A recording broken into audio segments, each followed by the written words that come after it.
Adieu Thomas Pesquet, c'est un film en réalité virtuelle de 2x15 minutes qui raconte l'intégralité de la mission de Thomas. Le format 360 était particulièrement adapté parce que c'est un film qui se passe en majeure partie dans l'espace ou dans un univers à 360. Je pense par exemple à la piscine où il y a lieu les entraînements. Aujourd'hui, on teste avec des spectateurs la deuxième partie de l'expérience. L'idée est d'avoir un processus assez inclusif avec France Télévisions. J'ai gagné un concours et ça a été partir le soir. Je sais qu'on a été plus de 5000 à participer, donc j'ai vraiment eu de la chance. Je m'attends à un truc que je connais pas et sur lequel je vais m'éclater. Je suis curieux, mais ça représente pas, non?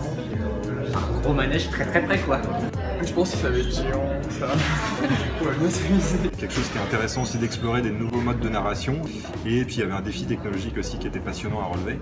L'objectif du film, c'était non seulement de faire découvrir un peu la face cachée d'une mission d'astronaute, c'est-à-dire la partie entraînement qu'on connaît finalement assez peu, c'est assez peu médiatisé, et ce qui nous intéressait aussi, c'était d'essayer de mettre vraiment le spectateur dans la peau de Thomas Pesquet, non seulement du décollage jusqu'à l'arrivée dans la station, mais aussi dans le quotidien de la vie dans l'ISS qui est vraiment surprenant, mais avant tout lui faire ressentir ce que ressentent les astronautes lors d'une sortie extravéhiculaire. L'expérience est vraiment intéressante parce qu'on est vraiment à la place des protagonistes.